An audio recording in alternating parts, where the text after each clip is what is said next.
कहानी एक ऐसे लड़की की है जिसकी शारीरिक सुख पाने की इच्छा बहुत बढ़ चुकी थी और जिसके कारण अपने आप को सेटिस्फाई करने के लिए अलग अलग आदमियों से इंटीमेट होया करती थी और भूल जाती थी कि उसका कोई पति और बच्चे भी है। और बाद में इसका परिणाम क्या हो जाता है हम लोग इस वीडियो में देखेंगे। इस मूवी का नाम है एडिक्टेड जो 2014 में रिलीज हुआ था और इसकी IMDb रेटिंग है 5.1/10। कहानी के शुरुआत में हम लोग एक जोया नाम की एक औरत को देखते हैं जो इस मूवी की मेन किरदार है, जो कि एक साइकोलॉजिस्ट के पास चली जाती है और उसको अपने लाइफ के प्रॉब्लम के बारे में बताने लग जाती है। और ये कहानी 6 महीने पीछे चली जाती है और हमें दिखाया जाता है कि जोया की एक खुशहाल फैमिली थी। उसका पति जेसन पेंटिंग बेचने का काम करता था और अपने काम में सक्सेसफुल था। जोया ने भी अपना नया बिजनेस चालू किया था जो कॉन्ट्रैक्ट के तो दूसरे के प्रोडक्ट बेचा करती थी, लेकिन नया बिजनेस होने के कारण उसके काम को अभी तक सक्सेस नहीं मिली थी। जोया और जेसन हमेशा रात को एक दूसरे के साथ इंटीमेट होया करते थे, लेकिन इन दिनों में जोया जेसन के साथ पूरी तरह से सेटिस्फाई नहीं हो पा रही थी, इसलिए वो टीवी पे पॉर्न वीडियो देखकर अपने आप को सेटिस्फाई कर लेती थी।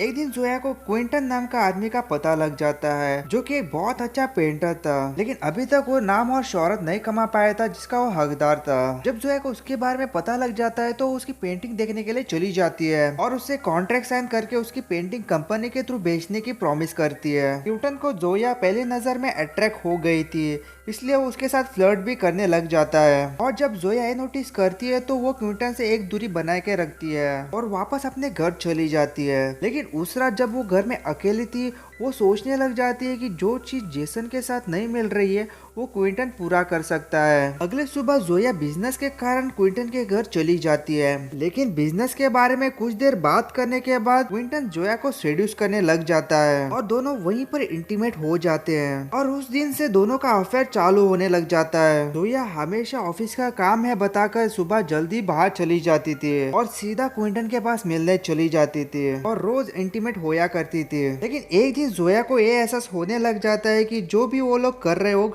दरअसल गलत है, इसलिए एक दिन वो क्विंटन के घर चली जाती है और उसे बताती है कि जो भी उनके साथ हुआ है वो गलत है और आज से हमें मिलना बंद करना पड़ेगा। लेकिन क्विंटन अभी जोया से बहुत प्यार करने लग गया था, वो नहीं चाहता था कि जोया उससे दूर रहे, इसलिए वो अपने एक सीक्रेट जगह पर उसे लेके चला जाता है और उसे बताता है कि जब वो छोटा था उनकी माँ उनको छोड़कर दूसरे आदमी के साथ चली गई थी और उसके चले जाने के बाद डैड ने भी सुसाइड किया था और तब से मैं अकेला रहता हूँ। लेकिन जब तुम मेरी जिंदगी में आई तब मुझे एहसास हुआ कि मेरे साथ कोई तो है, लेकिन अब तुम भी मुझे छोड़ के चली जाओगी। ये सुनने के बाद जोया काफी ज्यादा इमोशनल हो जाती है और दोनों वहीं पर मेकआउट करने लग जाते हैं। एक दिन दोनों इंटीमेट होने के बाद क्विंटन उसका पेंटिंग बना रहा था, तभी जोया कुछ पेंटिंग देखती है जो कि दूसरे लड़की के थे। उसे देखकर जोया काफी ज्यादा गुस्सा हो जाती है और वहाँ से चली जाती है। लेकिन अगले दिन जोया फिर से क्विंटन के घर वापस चली आती है और दोनों वहीं पर इंटीमेट हो जाते हैं। और इंटीमेट होने के बाद क्विंटन जोया को उसके हस्बैंड को छोड़ के अपने पास आने के लिए बताता है, लेकिन जोया उसे बताते है कि जेसन मेरा हस्बैंड है और मैं उसे छोड़ नहीं सकती हूँ और मेरे 2 बच्चे भी है। और ये बताकर वो वहाँ से चली जाती है और सीधा एक नाइट क्लब में चली जाती है और वहाँ पहुंचकर वो और एक आदमी के साथ वहीं पर इंटीमेट हो जाती है। अभी कुछ दिन तक ऐसा ही चलने लग जाता है। वो रोज झूठ बोल के रात को नाइट क्लब में चली जाती है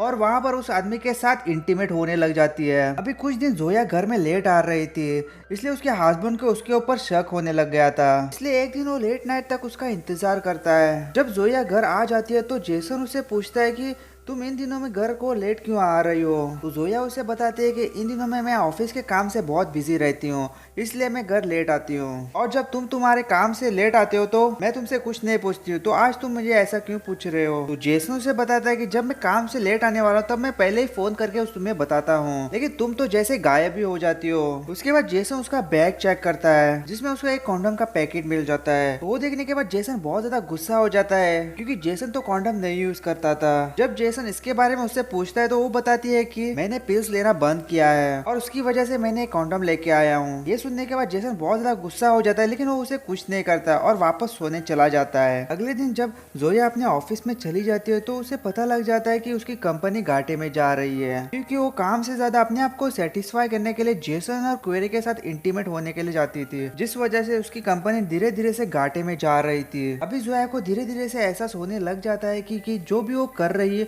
उसके कारण उसकी अच्छी खासी फैमिली बर्बाद हो सकती है। इसलिए वो उसी रात क्विंटन के घर चली जाती है और वहाँ पर क्वेरी को भी बुलाती है और उन दोनों को बताती है कि आज से हमें मिलना बंद करना पड़ेगा, और उन दोनों को भी बताती है कि मैं दोनों के साथ भी इंटीमेट होती थी, लेकिन मैंने इसके बारे में तुम्हें कभी नहीं बताया था। ये सुनने के बाद क्वेरी बहुत गुस्सा हो जाता है और जोया को मारने के लिए चला जाता है, लेकिन तभी क्विंटन आकर क्वेरी के ऊपर हमला कर देता है, जिसके कारण क्वेरी बेहोश हो जाता है। अभी क्विंटन को जोई के ऊपर बहुत गुस्सा आने लग जाता है, क्योंकि वो जोई से प्यार करता था और वो चाहता था कि जोया अपने हस्बैंड को छोड़कर उसके पास रहने के लिए आ जाए, लेकिन जोया उसे बिना बताए और एक आदमी के साथ इंटीमेट हो रही थी। ये सुनने के बाद उसे और भी गुस्सा आता है और उसे मारने चला जाता है, और जोया जैसे तैसे करके दूसरे रूम में जाके अपने आप को छुपा लेती है, और क्विंटन भी उसे ढूंढते ढूंढते उसके पीछे चला जाता है। लेकिन तभी क्विंटन को जोया दिख जाती है और उसे मारने ही वाला था, तभी वहाँ पर जेसन आ जाता है और क्विंटन के सिर के ऊपर हमला कर देता है, जिसके कारण वो वहीं पर बेहोश हो जाता है और जेसन वहाँ से चला जाता है। अब जोया को गिल्टी फील होने लग जाता है, क्योंकि उसके हस्बैंड ने उसका हमेशा साथ दिया था और जोया ने उसके साथ धोखा किया था, इसलिए रो रो कर उसके पीछे चली जाती है और उससे माफी मांगने लग जाती है और उसे कहने लग जाती है कि मैं ऐसा कभी नहीं करूंगी,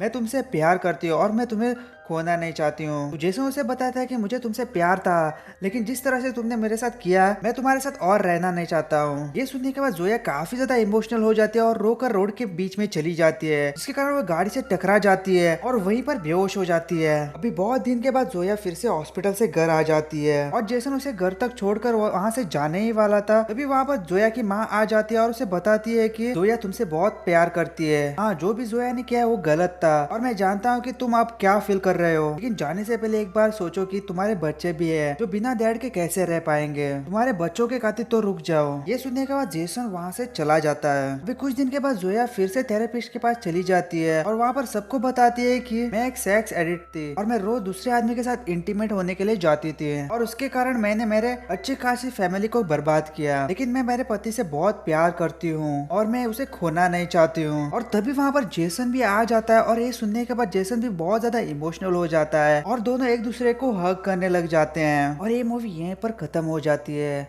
अगर आपको वीडियो जरा भी पसंद है तो वीडियो को लाइक और शेयर जरूर कीजिएगा और चैनल को अभी भी सब्सक्राइब नहीं किया तो जल्दी करो। तो मिलते हैं और किसी वीडियो में, तब तक के लिए बाय बाय।